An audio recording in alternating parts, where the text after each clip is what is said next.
With the Rays looking to find consistent playing time for their young core, the organization knew the week leading up to the 2018 trade deadline was going to be a busy one.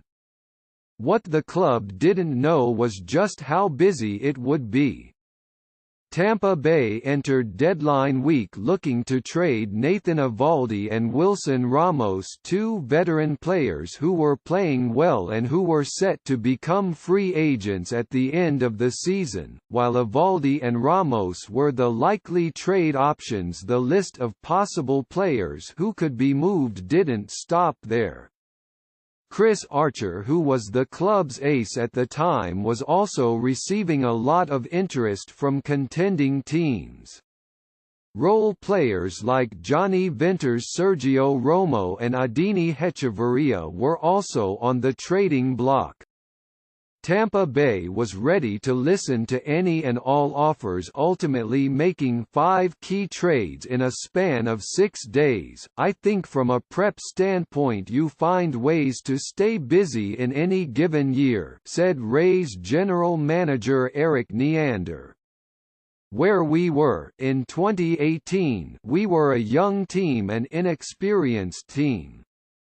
We wanted to create opportunity and open space for some guys to play, and we wanted to continue to build on that so ideally in 2019 and beyond we could be an even more competitive club."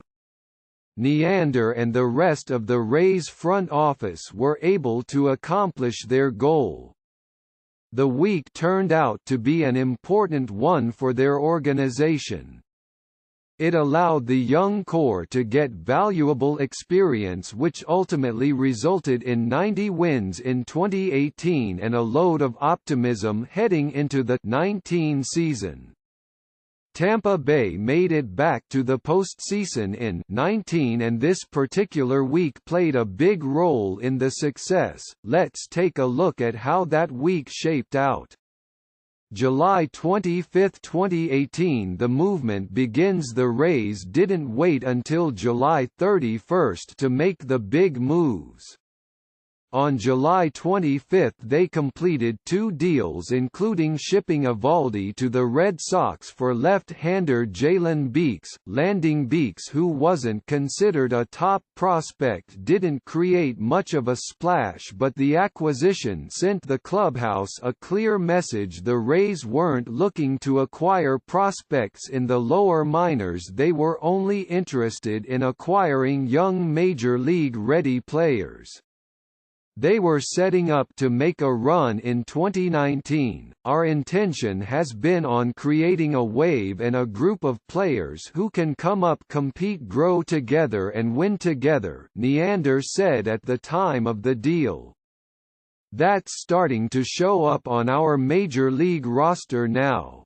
And I think now there will be an added emphasis on trying to enhance that group further." Just hours after the Eovaldi trade, the Rays were active yet again. This time Tampa Bay traded right-hander Matt Andriese to the D-backs for catcher Michael Perez and pitching prospect Brian Schaefer. Like Beeks, Perez was a bit of an unknown when Tampa Bay acquired him.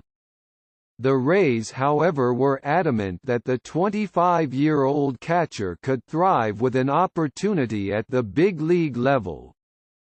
Perez joined the club in Baltimore the following day, making his first career start. Since then Perez has struggled to stay healthy, but he was on the opening day roster in 2019 and was the favorite to win the backup catcher job this season. On July 26, 2018, the Rays also traded left-hander Venters to the Braves for international bonus money. July 31, 2018, the deadline. This could end up being one of the most important days in the history of the franchise and the perfect finish to one of the most eventful weeks in club history. The day began with a surprise move by the Rays. Tampa Bay and St. Louis had come to terms on a deal. the Rays had acquired outfielder Tommy Pham in a deal sending prospects Justin Williams, Roel Ramirez and Genesis Cabrera to the Cardinals.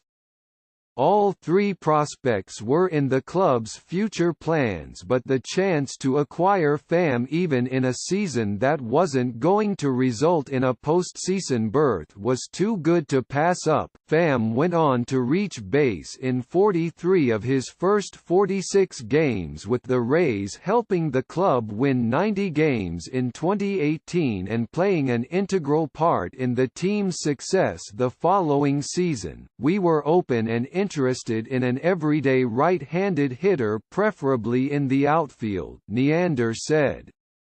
Tommy was more established by age and deeper into his career than a lot of our guys, but still had the opportunity for him to be a part of our organization for a few years, and that was the appeal there. Just hours later, with the 3 p.m. Eastern Time deadline closing in, the club made two more deals.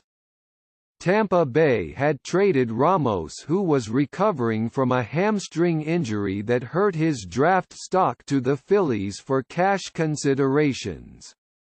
The other deal made was a lot more significant. After weeks of speculation, the Rays decided to trade Archer.